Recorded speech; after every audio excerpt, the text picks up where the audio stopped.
Architectural Details, Eyebrow Control. In this video, we'll focus on the Architectural Details tab above the drawing grid. Here's an important note before we begin this demonstration. In most cases, because you have infinitely more control over things like trusses, truss carriers, individual post moves, ceiling liner, rafter sizing, and so forth, you should add a monoslope wing to a building before using the Architectural Details tab to draw an eyebrow or porch. You should not use architectural details unless you have to. An unsupported eyebrow or wraparound porch are good examples of when to use this feature. In this case, you have drawn your building and installed windows and doors where you want them. Now you want to install an awning or eyebrow over the door on the south side of the building. Before we begin configuring the awning, however, there is an important note to pay attention to here. Your porch, awning, or eyebrow will only extend from one post to another in every case. Let's use this building as an example.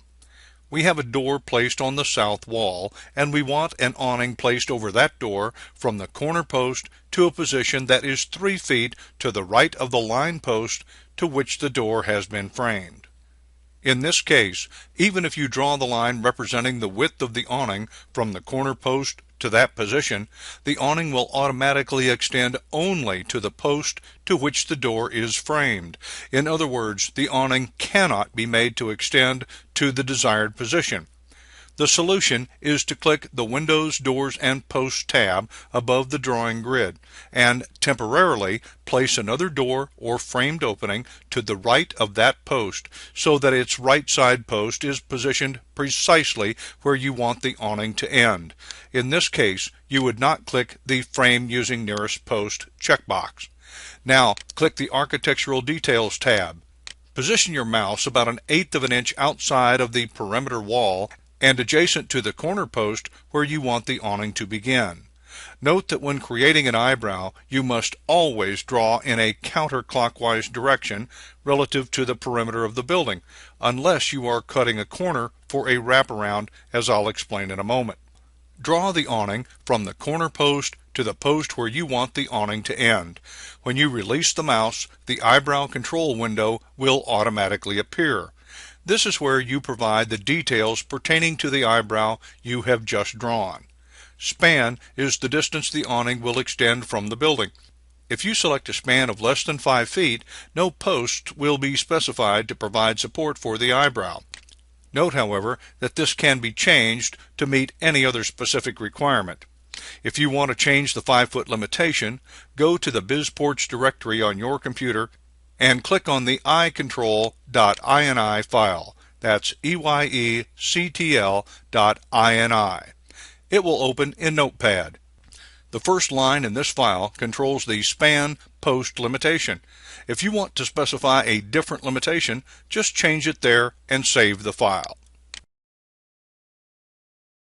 Elevation is the height where the awning will be placed on the sidewall. Specify the roof pitch you want in the window shown. Heel is the heel height of the trusses you intend to use for the eyebrow.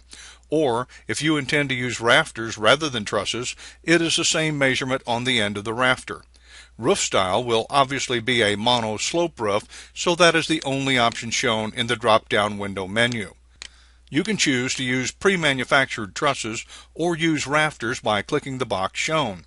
In this instance, PostFrame Manager is looking for an engineered truss or rafter when you check either box. The program automatically applies a load multiplier based on the span of the eyebrow. The wider it is, the beefier the truss and rafter will be.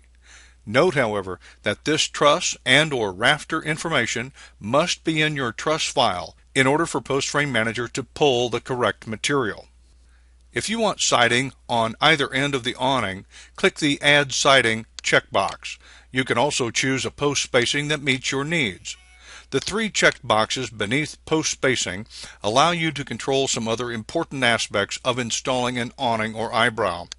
Play with these controls yourself to see their effect on the resulting structure. When you have finished specifying these controls, click the Accept All button. If you want to delete the awning or start over, just click the Delete button. Note that at this time, PostFrame Manager does not permit adding a hip to a porch or awning.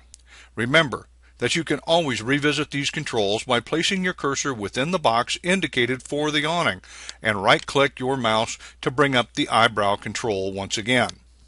Once you're satisfied with the awning and its position, click on the second door or framed opening you installed and delete it. Now you have an awning of the desired length installed. Now we'll place a corner wraparound eyebrow to the building. In this case, we want to install an eyebrow around the southeast corner of the building where a window on the south side and a door on the east side have been installed. With the Architectural Details tab selected, place your cursor about 1/8 of an inch outside of the wall where you want the eyebrow to begin. Hold down the cursor and drag at a diagonal up and through the east wall to the position on that wall where you want the eyebrow to end. Remember that no matter where you draw the line, it will snap to the nearest post when you release the mouse. The eyebrow control window will appear once again. Make the same decisions regarding span, elevation, and other options that you made previously. When you're finished, click the Accept All button. When you return to the building outline view, you will see boxes placed on the exterior where your eyebrow has been drawn. Now, click on the Exterior Wing Plan tab above the drawing grid once again, and with your mouse positioned within the primary structure, click to bring up the navigation menu. Then click on Show 3D Building to see the results of your work. This concludes the Architectural Details Eyebrow Control instructional video.